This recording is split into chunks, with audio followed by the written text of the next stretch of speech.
So to start us off in talking about the First World War, we're gonna spend time.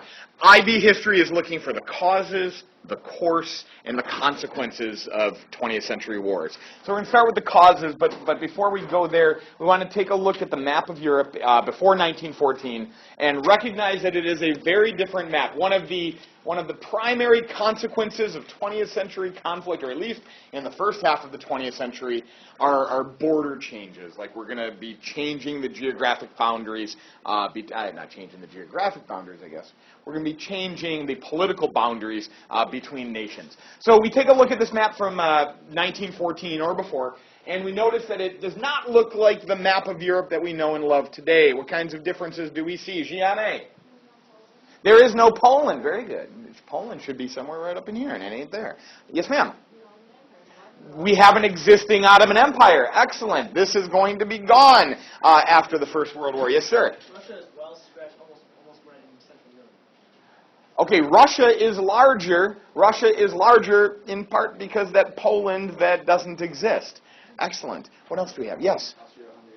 We have an existing Austria-Hungary, a major empire, right, that is on the pre-1914 map that doesn't exist today. But within this territory of Austria-Hungary today, we've got a lot of countries that we don't see on the map, like? There's no Romania, or there's a smaller Romania, I should say. So we've got a big chunk of Romania that is within Austria-Hungary. What else? Yes? Oh, we're hopping over here. Okay. So we don't have an Irish independence movement yet, and we're going to be getting that during the First World War. Excellent. Anything else that we're missing that is going to be carved out of Austria-Hungary? Yes? There's two easy ones. Yes? No, that's not the one I was going for, but yes, there's no Czechoslovakia or Czech Republic and Slovakia as there is today. Yes? Thank you. There is not an Austria, and there's not a Hungary. Very good. Excellent, excellent. Yugoslavia does not exist, or any of the constituent parts that exist today that were once Yugoslavia. Any other major glaring differences? Yes, ma'am. What? Yeah, it's right there.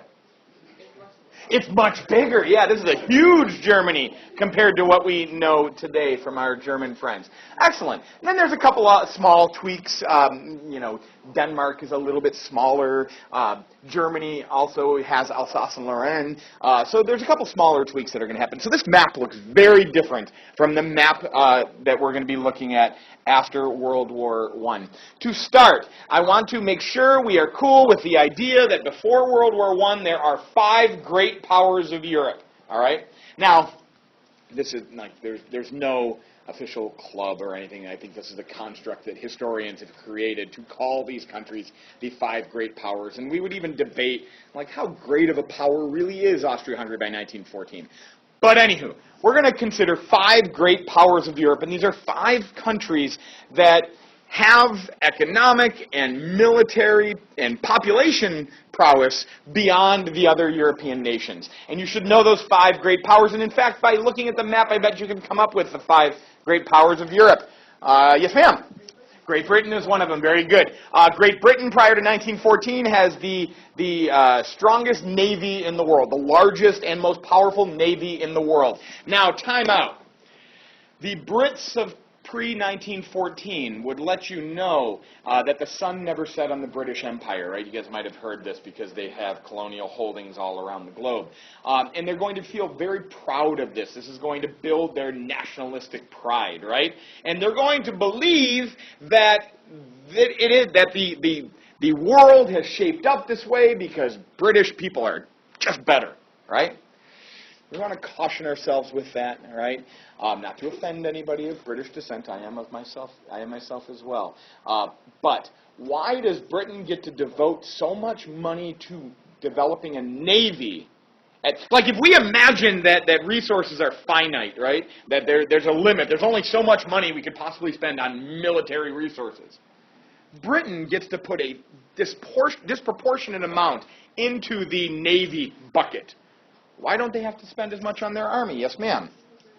Very good. They're blessed by geography, right? The fact that Britain is an island means they don't need vast armies to defend their borders, like France does with their border in Germany, like Germany does with borders on all sides. Like Every continental European country has to. So Britain can pat themselves on the back because they've got a sun that never sets on their empire. But they're able to have that because they can devote so many resources towards their navy, where other European powers just can't do that. And guys, okay, here we go. I know now we're in the age of Colin Kaepernick, and we don't want to challenge, we are cautious not to have people see us as challenging our nation and maybe not having a strong enough patriotic sense, especially as I'm a public school teacher and I am piping this out around the globe. But guess what? The United States, for all of our stature and all of our economic and military prowess ourselves, we are blessed by very similar geographic fortunes, right? We have a Pacific Ocean to our west and an Atlantic Ocean to our east, and relatively stable, well, not relatively, stable relationships with our neighbors to the north and south. We're not worried about Canadians invading us, nor are we worried about Mexicans invading. Well, I guess some are worried about that situation, but that's nothing a Great Wall can't solve, right? We don't have to devote those kinds of resources either. So here's one note. These great powers, Britain, France, Germany, Russia, and Austria-Hungary, spoiler alert, I just told you all 5 great powers, they all have bigger militaries than the United States of America in 1914. We are relatively small, militarily speaking, in 1914 because we don't have to be big. Because we have no threats. None of the great powers of the world can get to us. So we're feeling pretty good about everything. So these great powers of Europe have been in existence through much of the 19th century, and they are purposely set up in the way that they're set up. We want to run right back, and you don't need to write this down, just hear it. In the early 19th century, we've got the Napoleonic Wars. You might remember this from AP World when Napoleon Bonaparte and his French armies went on a series of wars of conquest to conquer the European continent, right? And they did pretty well. Right? They conquered much of it. After these wars came to an end, after Napoleon was defeated, there was a meeting in Vienna, Austria, known as the Congress of Vienna, where leaders from the European powers got together and said, we don't want another Napoleon down the road. We don't want any one country in Europe being able to so dominate that they could overrun the rest of us. And so through a series of meetings in Vienna in 1815, Europe was restored with the hopes that some kind of balance of power could be achieved between the powerful nations, and that no one European nation could do a France again, all right? That there would be a strong, now Germany doesn't exist at this time, all right? It's a strong Prussian state, and a strong Russian state, and a strong Austrian state. Another side note, Austria was the great power in the early 1800s. By the late 1800s, as they're weakening, they join up with their neighbor Hungary. That's where we get what is known as the dual monarchy, as you came across in your reading. They essentially joined their kingdoms together to make each of them a little stronger. Britain, obviously, and even France, that was defeated in these Napoleonic Wars. We want there to be a balance of power so no one European power can grow in size and stature again to create such conflict as Napoleon did. And this worked really well. Like from 1815 all the way to 1914, there are no major European conflicts to the scale of the Napoleonic Wars, all right? There's many small wars between individual states in many cases. There's one decently sized war over in Russia called the Crimean War in the 1850s, but there's nothing huge again. And so this works. But then in 1871, and I think I mentioned this the other day, after the Franco-Prussian War, after France loses the Franco-Prussian War, Germany will become Germany. There's a uniting between the Prussian state, which was over here, and a bunch of loosely confederated German principalities. They join into one nation of Germany. And this threatens to upset that balance of power that had existed for 50 years, all right? Because now you take a Prussian state that was already a military powerhouse. They had the strongest army. Remember, when Britain wanted to defeat the Americans. They hired a bunch of Prussians to come over here and kick us around, right? Prussia had the strongest land army in continental Europe, right? And then they join with the economic powerhouse of what is today Western Germany, right? All the German states along the Rhine River, they're economically strong and industrially strong. So now you've made a military and economic powerhouse that threatens to tip the balance of power in Europe. All right? As we push to 1914, rivalries between these great powers are going to grow and threaten war ultimately. Start talking about imperialism. This is something that certainly existed before the 1800s, but with the advent of the Industrial Revolution, with the development of, the Maxim gun, machine guns, and steamships that can travel up rivers, and medicines like quinine, for example, that can prevent malaria or cure individuals from malaria. Parts of the world that were never previously taken over by European powers, like all of Africa, like South Asia, Southeast Asia. By the late 1800s, these were now conquered by European powers. This is the age of empires. This is imperialism. Britain obviously was taking the lead in this, but France was jumping in. What would you say like the crown jewels of the French Empire by 1900? Yes, sir?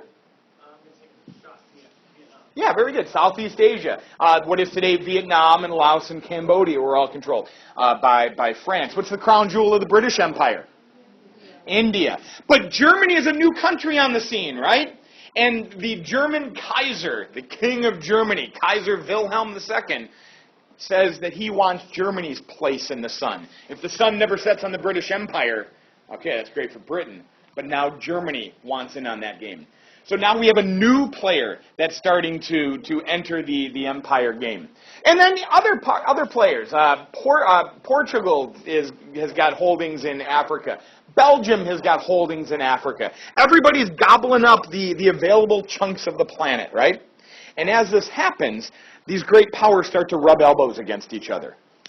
Germany and France, for example, already had a continental rivalry. They just fought a war in 1871.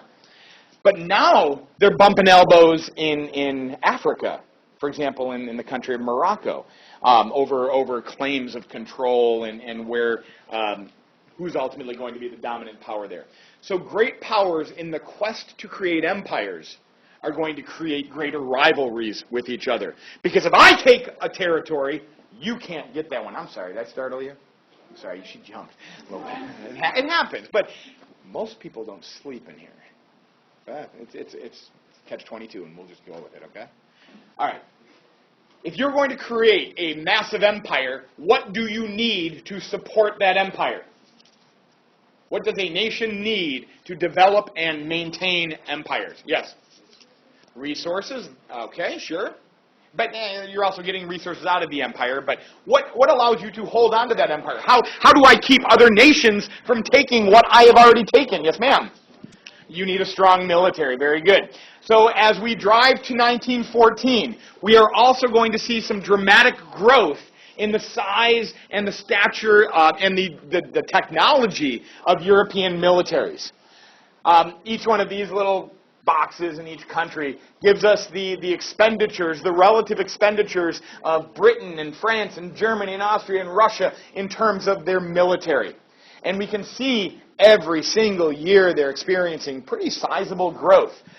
Britain will grow from about $300. Now, and I'm going to kick myself here because it was too long ago that I put this slide, so I don't know if that's supposed to be million, probably 300 million, the equivalent of $300 million makes some sense to me, but I don't know. Whatever, 300 units. And then they get to 368. Germany, 396 in 1908. By 1913, they're up to 573. So they've increased by, what is that, like 25%. Russia from 377 to 492. Austria, even the relatively smaller Austria compared to the rest, 133 to 206. Dramatic growth in the scope and size of these militaries, especially this new German nation and for Germany, especially for their navy. The Germans were developing a new and a modern navy in hopes of competing with Britain, especially in terms of being able to create and maintain an overseas empire. And this makes Britain nervous. Because Britain hasn't, for the last century, had to worry about anybody truly competing with their navy. But now Germany is starting to challenge that. So now we have the growth in militaries. We call this militarism.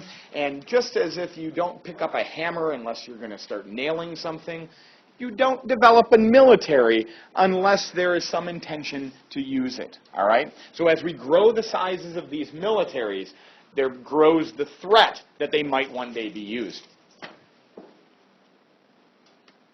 Now, let's go back to this map. As these militaries are growing, we begin to have European powers acknowledge that fighting a war, if it were ever to come to war, could be a very dangerous proposition in now this new industrial time. So nations began to look to other nations. Maybe they had similar interests. Maybe they had a common cultural background. They began to look to other nations for friendship if a war were to ever come, or an alliance if a war were to ever come. For example, France and Russia would agree to what we're going to call an entente. Now, sometimes it can be hard to remember, wait, which alliance was the entente and which alliance was the alliance?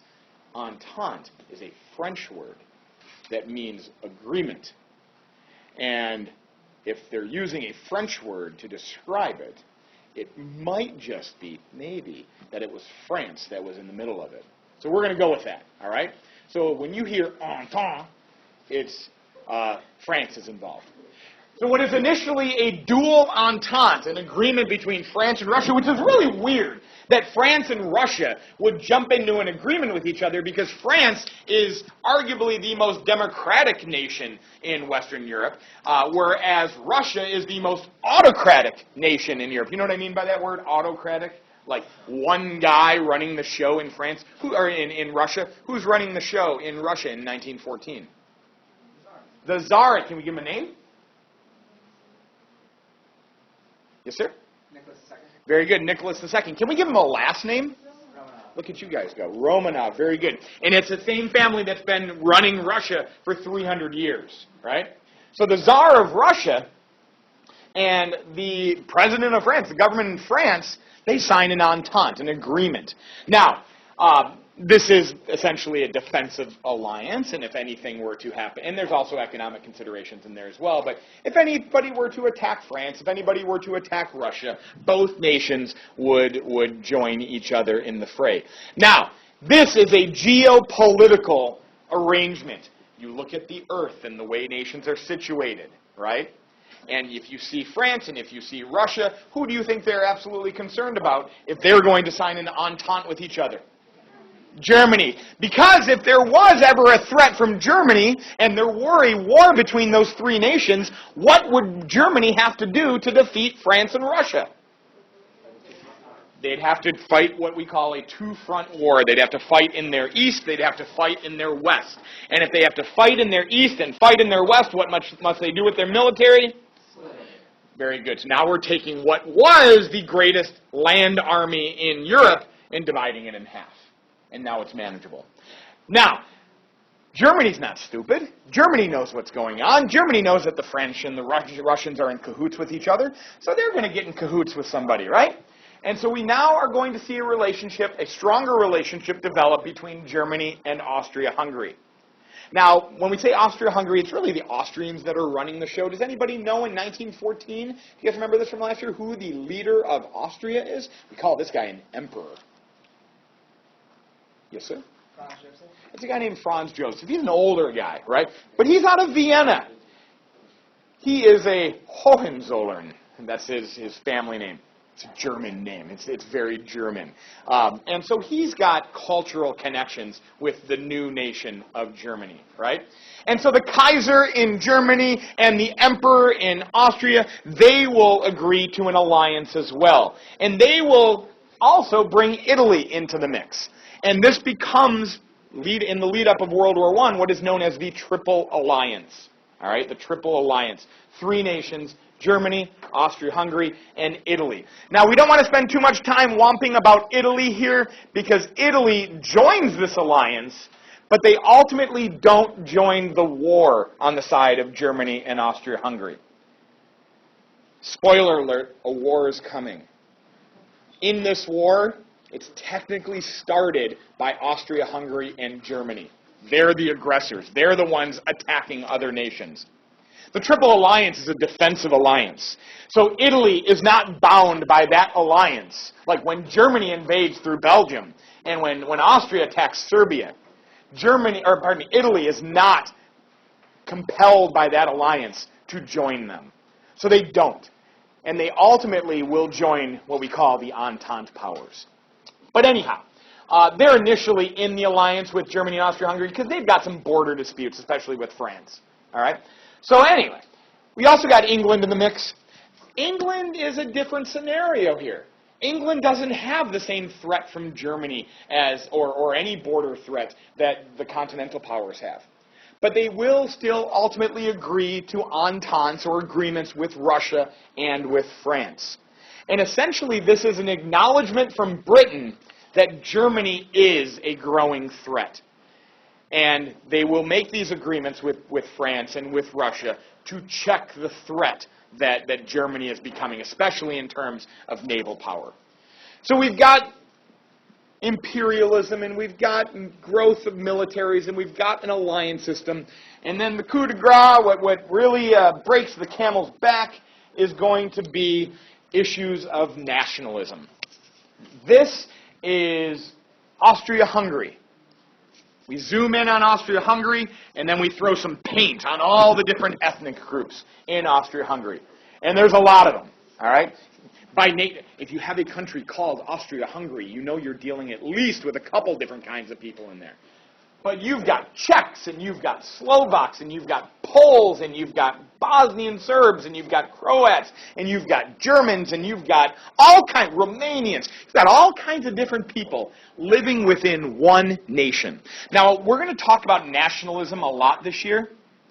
And I like to refer to 2 different types of nationalism. I don't really have words for them, but just understand that nationalism is nuanced. For example, many Americans in the last couple weeks, after watching Colin Kaepernick not stand and put his hand on his heart for the national anthem, have been expressing American patriotic nationalism. I am an American, I love my country, and I think it's abhorrent that a multimillionaire playing football doesn't stand for the national anthem, right? A wonderful irony I saw last week, though, or after this last Sunday's games, was the row of photographers kneeling and taking pictures of Colin Kaepernick not standing during the national anthem. And this tweeter suggested that we should start boycotting photographers now. But anyhow, whatever. We're seeing a lot of American nationalism rise out of this debate, right? We want to show that we love our country, and one way we show we love our country, according to some, is to stand with our hand on our heart at the national anthem. We have a country. We love our country. Yay, nationalism. France has a country. They love their country. Yay, French nationalism. Britain has a country. They love their country. Yay, British nationalism. That's one kind of nationalism. And I'm not saying nationalism is bad. We're going to talk about the lead up to the Second World War where we can say, there's some types of nationalism that make us very concerned. But then there's another type of nationalism. Like, hey, we're Bosnian Serbs. We don't have a country. We're a part of this Austro-Hungarian Empire. We wish we had a country. We don't have a country. Hey, we're Poles. We're stuck between Russia and Germany here. We wish we had a country. We don't have a country. And we're going to maybe advocate or even fight for a country. And this is the nationalism that Austria-Hungary is dealing with, and that's going to be this crucial element in the development of ultimately a First World War. So you've got an Austria-Hungary with all of these divided nationalities. And the 20th century is bringing a new sense of nationalism. Like, prior to the 1800s, there wasn't even an idea of a nation state, except for this experiment that we're throwing together in the United States. France really gets the ball rolling. When France has their revolution, and they execute their king and queen, and they proclaim a French nation of citizens, not subjects to a king, and they create a flag, like a national flag, the tricolor, that they will start waving around during the revolution, and they write a national anthem in the early years of that nation, the first national anthem in existence, right? This is long before Francis Scott Key wrote his poem and it got put to some old British music, right? The idea of a nation is really born, where people living within the boundaries of this political entity are citizens that have something to do with the existence of this state, rather than subjects that have to just answer to a king. It's a big difference. Well, if the French get to be citizens of a state and the Germans get to have their state, why can't all of these people have their state? All right? First and foremost, we need to talk about this nation of Serbia down here. Now, Serbia is a relatively new nation in the terms of the states of Europe. They are born as the Ottoman Empire is weakening. Let's go back to our map here. Serbia is born as the Ottoman Empire is weakening. We talked about the 5 great powers of Europe in the 1800s, before 1914. We did not mention Ottoman Empire, because they're not one of the great powers. In fact, does anybody know a little derogatory term that the Ottoman Empire is referred to, coined by Winston Churchill? Yes? They're called the sick man of Europe. Doesn't sound too good. But if we look at them, we can see why. The Ottoman Empire here still is a bicontinental empire, right? Or tricontinental empire. They're hopping between Europe and obviously Asia over here. But they're waning. At the height of the Ottoman Empire, they were at the gates of Vienna, Austria. They stretched all the way around the Black Sea. But by the 1800s, they're being pushed on all corners, all right? And they're being pushed by many of the same nationalistic sentiments that are causing Austria-Hungary problems. All of the different people living within the Ottoman Empire, they don't all want to be ruled by Ottoman Turks out of Istanbul. They want their own independence. So in the 1800s, the Greeks fight the Ottomans. They win. They get their nation back. The Serbs fight the Ottomans. They win. They get a country of their own. Russia is fighting the Ottomans, gaining territory from the Ottoman Empire. All right? So the Ottoman Empire is in tremendous decline. We want to talk about the nation of Serbia. Serbia is new on the scene in the 19th century. And Serbia is filled up with people of Serb background. They're ethnic Serbs. But not all Serbs live in the Ottoman or in the nation of Serbia. Not all Serbs live in the nation of Serbia. So if we look at this area down here, much of which is today the present-day country of Bosnia-Herzegovina, Bosnia is filled with a lot of Serbs. Not all Serbs, but a lot of Serbs. And a lot of those Serbs in Bosnia don't necessarily want to be a part of the Austro-Hungarian Empire. They wish they could be part of what is being called Greater Serbia, a Serbia for Serb people. Little Serbia wants to be bigger and doesn't want these people to move. It wants to take that land, because this is land that Serbs have lived in for centuries, right? So they want to grow Serbia. But they can't grow Serbia because that part of the Serb land is in Austria-Hungary, all right? And so an organization is born in Serbia in 1908. You don't need to know the years or anything, but an organization is born in Serbia known as the Black Hand. By today's standards, we'd call it a terrorist organization. They want to use violence to bring political change.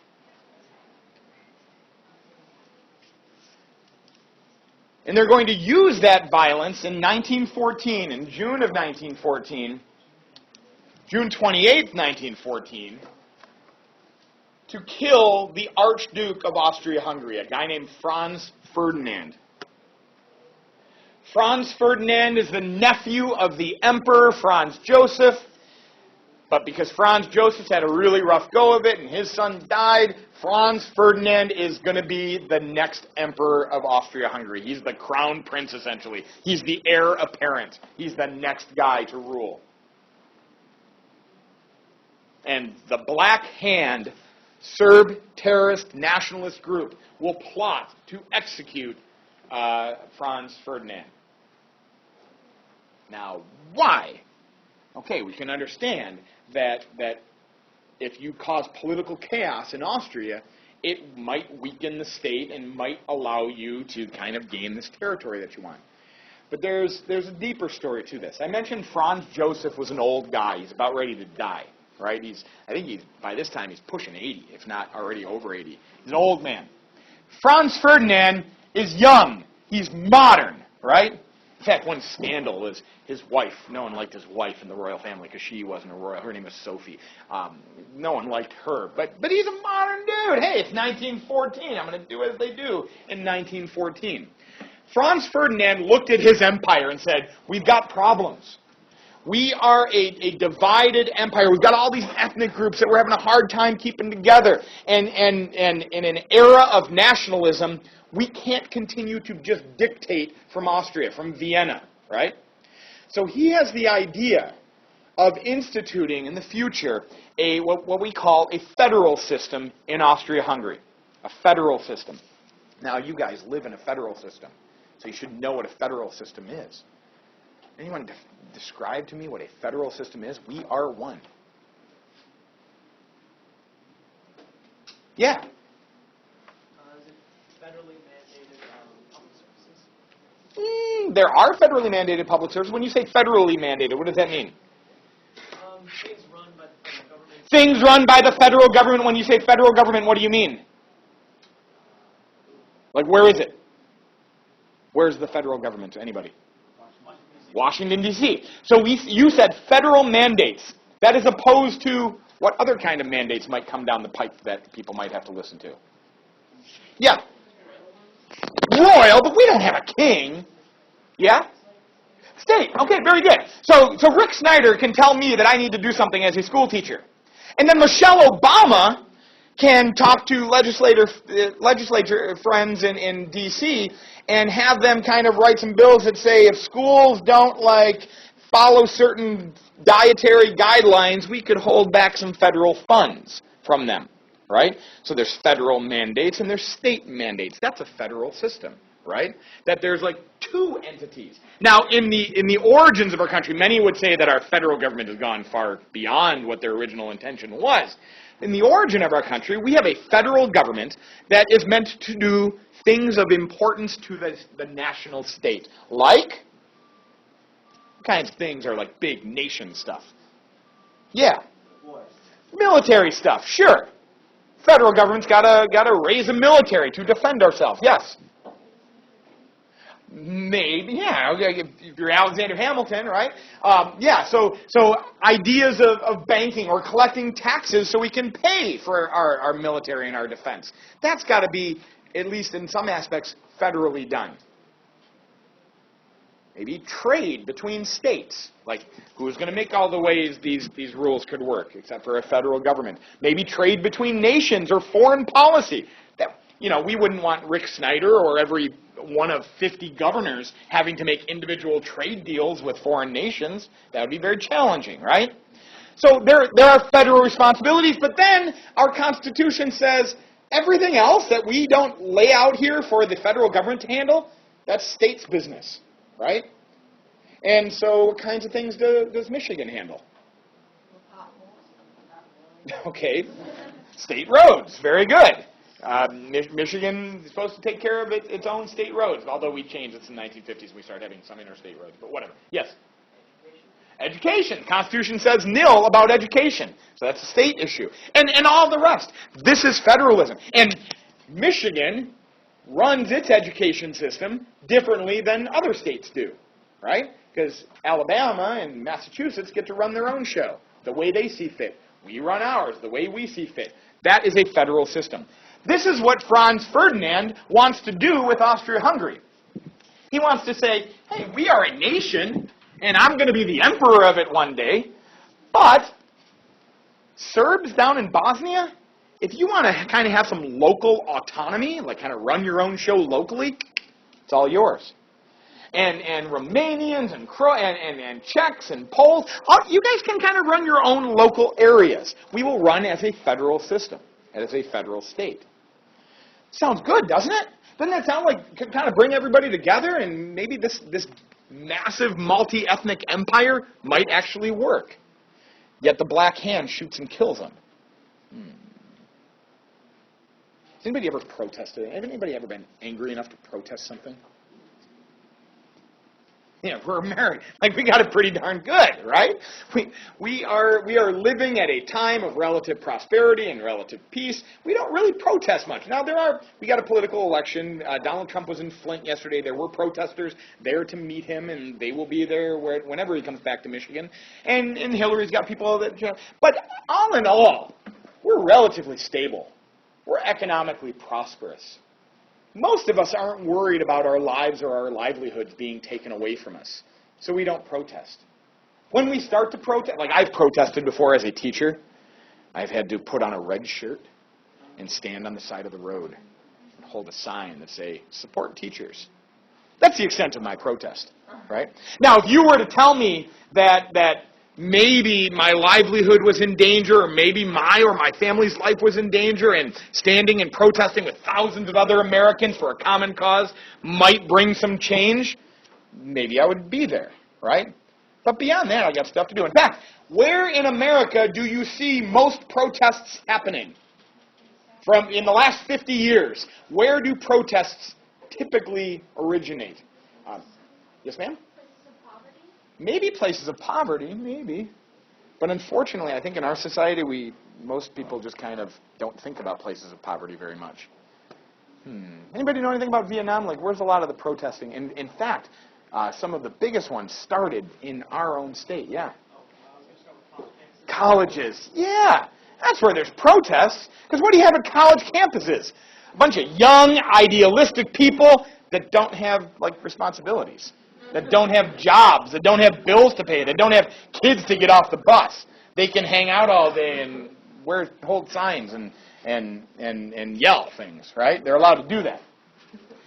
People protest. People protest when stuff gets really serious, right? We've been at war for 15 years, and there's hardly any protests about it, right? Most people don't bat an eyelash to it. It's not a big deal for most Americans. We're not feeling truly threatened. So people protest when things get serious. People protest when they're seriously angry, right? Serbia and a group like the Black Hand needs the Serbs in Bosnia to be like angry, to be willing to put their necks on the line. Because if you're going to protest and put your neck on the line and maybe put your life in danger by doing that protest against your emperor, it better be a good cause. Otherwise, people aren't going to show up. And then you got Franz Ferdinand coming on the scene and talking about, wait a minute, I got a better way to do this. And we can all kind of live together in relative peace and harmony. And many Serbs might be, if Franz Ferdinand comes to power, I wish we had our own country, but this guy's not that bad. Certainly not worth me putting my life on the line for. So the Black Hand's got to get rid of him. And in June of 1914, Franz Ferdinand and his wife are going to tour Sarajevo. Sarajevo today is the capital of the nation of Bosnia, right down here. And they're shot and killed by this guy, a guy named Gavrilo Princip. You know, if you've ever felt, I'm just one person, I can't change the world. Well, don't go his route about it, right? But here's one interesting thing. So we look at this man, and let's not make too much of a hero changer out of him, because he also had tuberculosis, and he probably wasn't going to make it for a long time. So, like, if you're willing to put your life on the line for your cause, asterisk, I have tuberculosis. It's not quite like if he was told by some kind of fortune teller that he was going to live to the ripe old age of 90 and be wonderfully wealthy with a happy and healthy family, he might have rethought his actions on that June day. But anyway, Gavrilo Princip shoots and kills Franz Ferdinand and his wife and their unborn child. And today, he's got a bridge named after him in Sarajevo. Like the bridge where this assassination went down, it's got his name on it.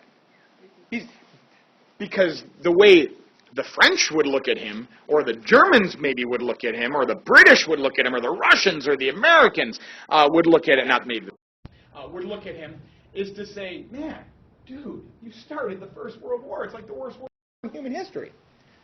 The way many Serbs look at him. And eventually, Serbians get a bigger nation, and it's going to be Yugoslavia, and they're going to get independence from Austria-Hungary.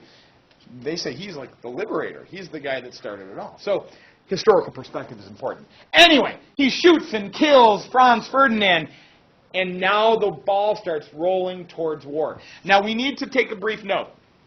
For all of the, because you might have a question about what of the causes of the First World War. And a historian in the 1920s gave us a nice acronym that makes this easy for us to remember. His name was Sidney Fay, and he said militarism and alliances and imperialism and nationalism lead to this First World War. This guy was just the straw that broke the camel's back when all of these other pressures were there. But the problem is, prior to 1914, there was militarism. So why in August of 1914 do we get war? Prior to 1914, there were alliances. But why in 1914 do we get war? Prior to 1914, there was nationalism. But why in 1914 do we get war? Prior to 1914, there was imperialism. But why in 1914 we get war? Prior to 1914, there were political assassinations. But why in 1914 do we get war? Is everybody going to be able to remember that World War I starts in 1914? Because I just said it 9 times. Good, I hope so. Why does this assassination, despite all the others, we talked about this yesterday. Assassination was kind of en vogue at the turn of the 19th to the 20th, or 18th to the 19th century, guys. 19th to the 20th century. A lot of people were getting assassinated. Even in our own country, in 1865, we have a president assassinated, right? Does anybody know any other American presidents assassinated? Yes, ma'am. Any, you can say any. JFK in 1963. Yes, sir. Garfield. Do you know what year? 1881. 1881. Cool. And one more. Yes. McKinley. William McKinley in what year? 1901. And then, if I'm correct, Teddy Roosevelt was shot while he was campaigning, right? And continued to give his speech. Lin-Manuel Miranda, please do a Roosevelt musical. I would love to see that next. Anyhow. That's a 35-year period, roughly, in the United 36 years. Within 36 years, so like within my lifetime it would have been, within 36 years, we had 3 presidents of the United States assassinated, right? That's pretty wild. John F. Kennedy was our last president actually shot and killed. Now, we have to mention, Gerald Ford, he was shot by one of Charlie Manson's followers. That's kind of a crazy story. Gerald Ford was shot. Ronald Reagan was shot as well, but they didn't die. Now, had William McKinley been shot like in the 1980s, or Garfield been, they might be alive too. And times have changed medicine-wise. But within 35 years, we had 3 presidents assassinated. And assassinations were not few and far between around the turn of the century. So why does this guy's assassination, or why do these 4 themes lead us to war? And this comes to what we know as the July Crisis, or what historians have termed the July Crisis of 1914. Austria-Hungary is angry with Serbia. Austria-Hungary is blaming the nation of Serbia for the assassination of Franz Ferdinand. Austria-Hungary makes some demands against Serbia. Serbia, you got to let us in to investigate this crime. And Serbia says, no, we're a sovereign nation. You can't just come waltzing in and do an investigation and pull Serb nationals out for trial in your country. That's not how countries work. I'd like you to keep in the back of your mind the discussion we just had the other day. After the 9/11 attacks, we went to Afghanistan and said, hand over bin Laden. And Afghanistan said, no, we're a sovereign nation. That's not how these things work. We will investigate, and if there's any wrongdoing, we will handle it. Just as we didn't like that answer back in 2001, Austria-Hungary is not going to like their answer from Serbia in 1914. All right? But Austria-Hungary's got a problem. Because in addition to all the other alliances that existed at the time, Serbia has a friend in Russia. Now, let's go back to our map really quick. I know we're spending a lot of time on the origins of this war, because I think that's the most important aspect to it. Serbia's got a friend in Russia. Serbia's got a friend in Russia for a couple reasons. There might be benevolent reasons, like Russia's like, oh, little Serbia, and giving a little noogie and everything. You're such a great guy. They share a common Slavic heritage. And just like there's all other kinds of nationalisms happening at the time, there's also ideas of pan-Slavism. Pan means all, right? So all Slavs kind of standing together. So Russia, as a Slavic nation, looks down onto Serbia as a Slavic people and says, we should all kind of be standing together. But that can't be the only reason. Russia cares about Russia more than anybody else. And being a friend to Serbia at Austria-Hungary's expense can grow Russia. Like, let's say, for example, Austria and Serbia get into a beef and Austria loses because Russia helps. What can Russia do? Begin to push and begin to push and begin to push and get what the Russian state has coveted for centuries. And that is an access to the Mediterranean. Let's use the phrase warm water port. Russia's got a lot of ports, but a lot of them are in the Pacific Ocean, really far from anything. And a lot of them are up in the Arctic region, and it freezes for half the year. A warm water port would make Russia a more viable player on the international scene. All right? So Serbia's got a friend in Russia. This makes Austria-Hungary have to check itself before, as the kids say, they wreck themselves. All right? Austria knows that if they go to war with Serbia, Russia will support Serbia, and that could be a challenge that Austria can't meet. So Austria talks to their long ally, Germany. And they say, Germany, hey, we got a beef with Serbia. What should we do here? And Germany will issue what is known as the blank check. A blank check means you can write any amount in it that you want. You can do whatever you want. Whatever you need to spend, you just write whatever amount you need. All right, that's the phrase blank check. In this case, Germany says to Austria, Austria, your beef with Serbia is not my beef with Serbia. You do what you need to do. Whatever. It's not my concern. But please know that if, and Russia's not named, but if Russia were to tangle with you because of what you do with Serbia, we will stand behind our long alliance with you. So Germany says to Austria, we got your back. You handle Serbia in any way you see fit. And if you are challenged by Russia, we got you. This is the blank check. This is all Austria needs. And Austria will make an ultimatum to Serbia. Serbia will fail to respond to this ultimatum. And Austria will begin a bombardment of Serbia. They'll begin to attack Serbia. That's really where the war starts. But Germany now has to start thinking, war is going to come. It's going to happen. It can't be avoided. And so we got to move. Because Germany has long had, for about 10 years, a war plan already set up. Just like the United States, we have all kinds of war plans. If we were to get into war, say, with Russia tomorrow, God forbid anything like that happen, we've got the plans to do it. Same with China. We have plans to handle both at the same time. You plan for war in hopes of never actually having to execute these plans. But now as that ball is rolling towards war, it looks like Germany has to execute their war plan. The German war plan that's existed for a decade is called the Schlieffen Plan. You guys should be familiar with that, right? Schlieffen, Schlieffen. Because the guy that wrote it first, his name was Schlieffen. So they called it his plan.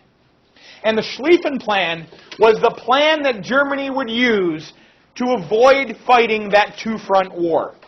If you're going to have France and Russia as an enemy, you don't want to fight them both at the same time, right?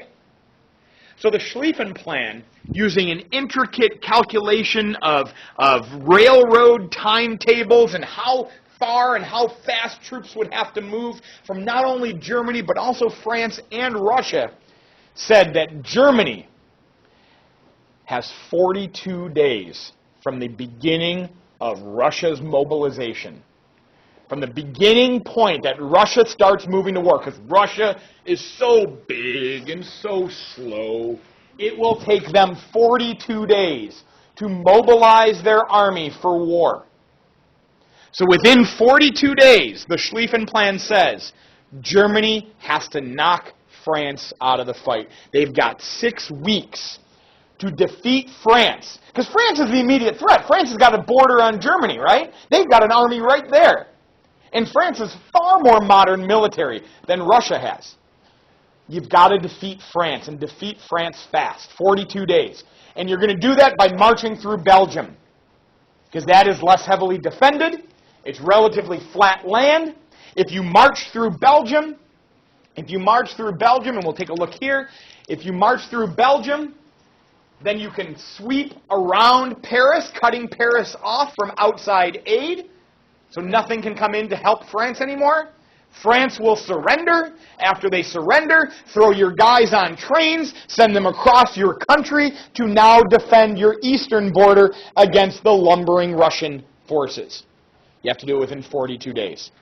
And as soon as Serbia is attacked by Austria-Hungary, that clock starts ticking in Germany's mind. Tick, tick, tick, tick, tick. If we got to go now. Any moment we waste could be disastrous for us. So we have to move.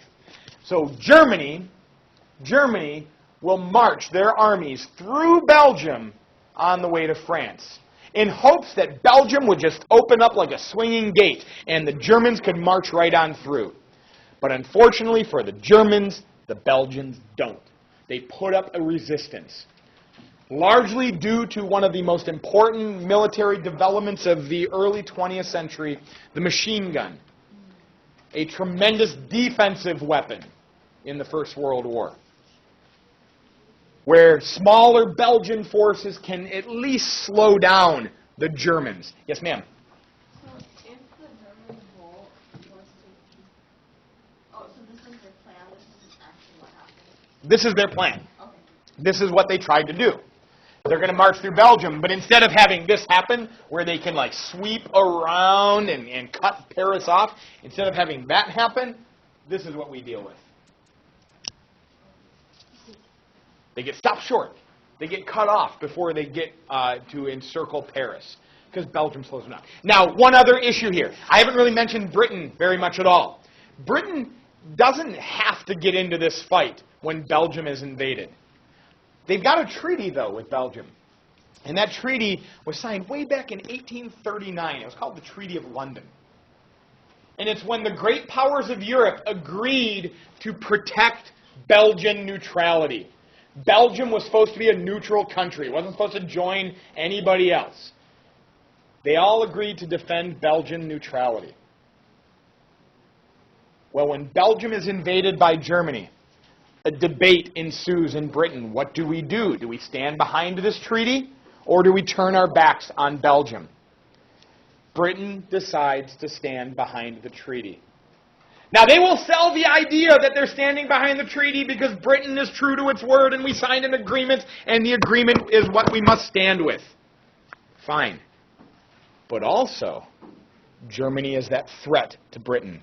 Germany as a growing power. If Germany is victorious in this war, if Germany defeats France and Russia, then what is Britain left with? Right? There's no balance of power on the continent, and Germany can continue to grow and threaten. So Britain joins that war. So now Britain and France and Belgium are fighting to repel the Germans. Now, in addition to this, Germany is going to be so slowed down on their march through Belgium, And the Russians on the other side of the continent will mobilize faster than the Germans could account for. It doesn't take them the 42 days that the Germans had planned. And by the end of August, within a month of the fighting, by the end of August, Russian forces are invading East Prussia. 42 days didn't work. The best laid plans of mice and men often go awry. You might have heard this before, right? Anybody know who wrote that?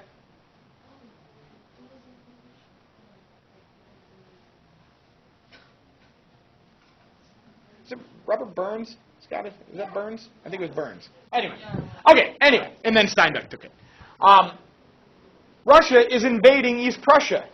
So now Germany, before France had been defeated, has to start throwing armies on trains to get across to defend their eastern border, allowing Russia to take some of the pressure off of the West. And now we have a stalemate ensue on the Western Front. Germany can't defeat France and Britain.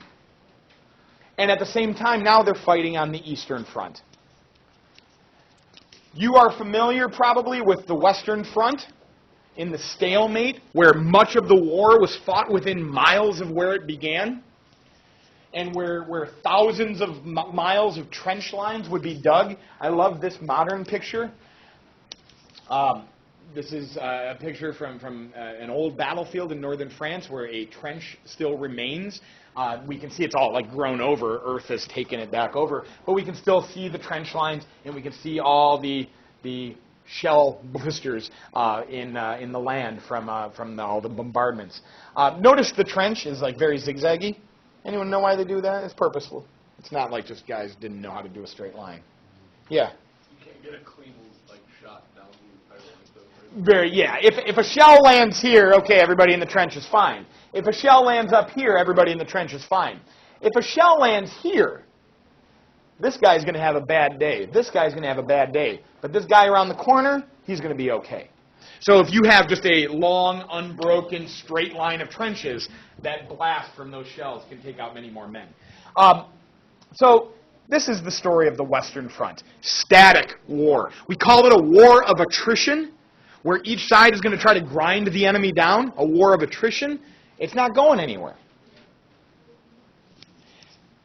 But because we call it the Western Front, there's obviously more fronts to the war.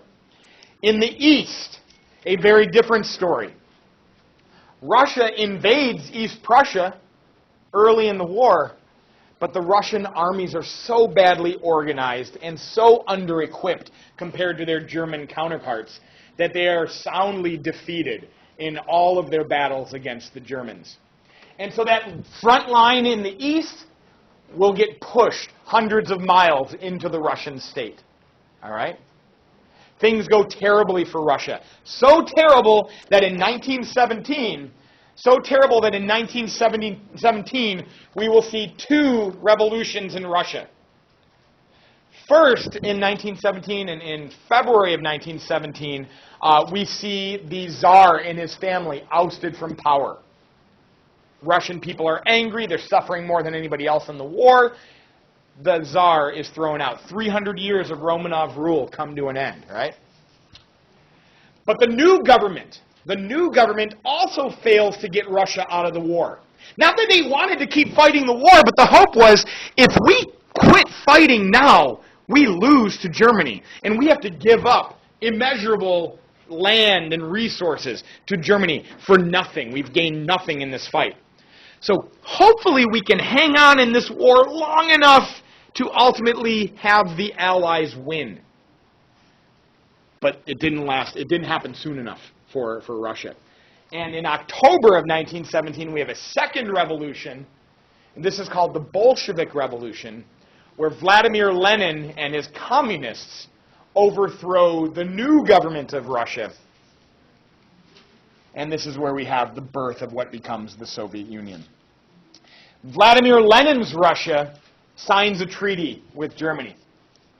They get out of the fight. It's called the Treaty of Brest-Litovsk, and this is the line of the new Russia, the border of the new Russia. Look at all the territory Russia will lose to Germany with the Treaty of Brest-Litovsk. This is important to note because in a few minutes we're going to feel sorry for Germany because the Treaty of Versailles is so harsh to Germany. But the Treaty of Brest-Litovsk shows us what Germany would have done to any nation they would have defeated in World War I. So we got to be very careful about being too sympathetic. Anybody that won this war, because the war was so bad, was going to cripplingly punish anybody that they defeated. All right? Russia's out. Now, this could be a disaster for the Allies, because now the Russians can take thousands upon thousands of troops from the Eastern Front and send them to the Western Front, and it could tip the balance of the war towards the Germans. But fortunately, at the same time that Russia is backing out of this war, the United States is going to be pulling in. Now, this is Woodrow Wilson, right? This is Woodrow Wilson. He's the President of the United States in 1914 when the war starts. He's got a presidential election in 1916. Brief timeout. It's going to be really important for our class in the 20th century here. We have a president that is elected to 4-year terms. And conveniently for all of us, those 4-year terms always begin and end on years that are, shouldn't say that. The elections are always held in years that are multiples of 4. So it's 2016, it's a presidential election year. 16 is multiple of 4. 2020, we're going to do it again. 24, we're going to do it again. That's going to be really helpful as we go through the year to think about. So 1916, presidential election year. All right? 1922. It gets a little tougher when we start talking about like 52 or 1960. No, 64 is not that bad. But anyway, keep in mind, multiple of 4 years are presidential election years. Our presidential elections shape international affairs. International affairs shape our presidential elections. In 1916, Woodrow Wilson runs on a campaign pledge or promise that he kept us out of war. That's what people were wearing on their buttons. Yay, we don't want to be involved in Europe's war. But as soon as he wins that election and is inaugurated in 1917, we start pushing close to get into war. All right? Woodrow Wilson had some big ideas for how the world should work. And after he got that re-election campaign taken care of, we start quickly pushing towards a fight. 2 big reasons the United States gets involved in the war. This is a ship. You guys know this ship probably. It's called the Lusitania. This is not a specific reason we get involved in World War I. The Lusitania was a ship that was sunk in 1915 by a German submarine. Sunk in 1915, that's before that presidential election that Wilson kept us out of the war in. So the Lusitania in and of itself does not get us into the war. But the idea of what the Lusitania represents, the German Navy using their submarines, their U-boats, their Unterseeboats, to sink passenger liners, maybe without warning, that we call unrestricted submarine warfare. Unrestricted submarine warfare. America didn't like it. We weren't in the war. We were a neutral power in the war. Truth be told, we were selling stuff, a lot of stuff, to both sides. But we sold far more to the British because they were closer, and we were blockaded from selling to the Germans.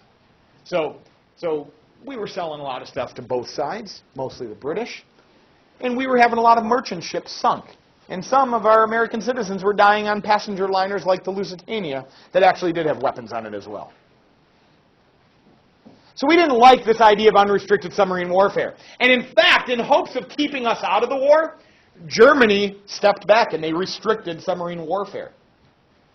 But as the war pressed on, month after month, year after year, as we get to 1917, Germany says, "Goose, the only way we can win this war is stopping the supplies from getting into Britain. And the only way we can do that is to resume unrestricted submarine warfare." So they started up again. And American merchant ships start getting sunk again. And around the same time, British cryptologists intercept this. It is an encrypted note or telegram from Germany to Mexico, attempting to convince the Mexicans to go to war with the United States. And if they win that war with the United States, Germany will support Mexican claims of all the lands that the United States had taken from Mexico in the 1840s. Britain intercepts it. British nerds crack the code. They send to the Americans what the Germans are up to. And between the resumption of unrestricted submarine warfare, the realization of what is known as the Zimmerman Note is presented in the United States. The American president and now the American Congress are supportive of joining this war effort. And in April of 1917, just a couple months after Wilson is inaugurated for a second term, the United States will declare war on Germany. We are now getting ready for war. By the time we have an army prepared, by the time we can get them across an ocean, by the time we can get them to the front lines, it's essentially the same time that the Soviets or the Russians are backing out of the fight. So what was meant to tip the balance of the war, when the Russians backed out and the Germans could put everything to the Western Front, is saved by Americans now entering the fight. Now, in the spring of 1918, the Germans launch a last-ditch offensive. We call it the Spring Offensive of 1918, or the Ludendorff Offensive, if you want to use that. And it fails. The Germans throw everything they have at the enemy lines, and they fail to break. In many cases, because there's a lot of fresh American soldiers plugging the holes. On the 11th hour of the 11th day of the 11th month of 1918, an armistice is signed, and World War I is essentially over. All that is left to do is work out a peace arrangement. That is going to come the following year, after months of meetings in Paris, France. The Treaty of Versailles will be ultimately signed in June of 1918. Yes? Spring Offensive started in March of 1918. So the Treaty of Versailles will be signed in June of 1919. I think I said June of 1918. My bad. June of 1919. These are the guys that we call the Big Four of Versailles. Here's Woodrow Wilson, big tall American. George Clemenceau, Frenchman. This is David Lloyd George, the British Prime Minister, and Vittorio Orlando, Italian leader. We're not worried about him. It's really the big three. Out of the Treaty of Versailles, Germany will be forced to agree to 4 punishments. 4 major punishments. Germany will lose land. Germany will lose land. This is the post-1914, post-World War I map of Europe. Germany's tiny. Poland exists. Austria-Hungary, broken up. France gets back Alsace and Lorraine. Denmark gains territory. Belgium gains territory from Germany. Germany loses territory in Europe. Germany will also lose all of their overseas holdings. No more German Empire. So Germany loses land. Germany will also be demilitarized. No more army for Germany. Oh, they can have 100,000 troops, which is like a drop in the bucket compared to what their army once was. No more navy for Germany. No more air force for Germany. You're done. You don't get to play that game anymore, Germany. Germany's demilitarized. Germany is forced to sign what is known as Article 231 of the Treaty of Versailles. It's known as the War Guilt Clause.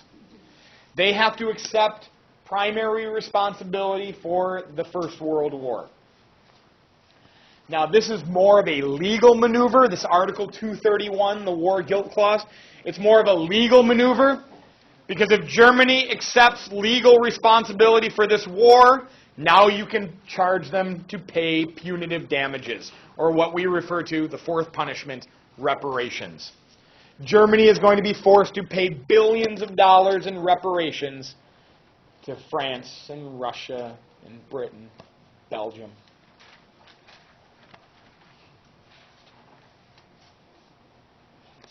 Yes? Did the United States get any reparations? No, those were not going to us. France wanted more. France was not happy with this Treaty of Versailles. France wanted to completely destroy Germany, to have Germany have no German state anymore, to break it up into parts. But France didn't get what it wanted. The United States and Britain, we wanted to take it easier on Germany. We didn't want to charge them such punitive reparations. We wanted Germany to be back on its feet again so we can do business with Germany. Those nations compromised. You guys know what a compromise is? When all sides agree that nobody will get what they want. All right? And in the end, this compromise is ultimately going to be devastating. And this compromise is one thing that leads to a Second World War. Because what you have now is an intact Germany. Germany left largely intact. Even though it lost a lot of territory, we have an intact Germany that is severely bitter after the punishments of the First World War. Punishments, mind you, that are levied in a war, following a war, that the German military doesn't really think it lost. There weren't any battles that were fought in Germany in World War I, except for those earliest battles on the Eastern Front. The French and the British and the American armies never pushed Germany back into the German state. The capital city of Germany was never touched. War did not come to Germany. And yet Germany is forced to take all these punishments. All right? Spoiler alert, another war will come. Okay?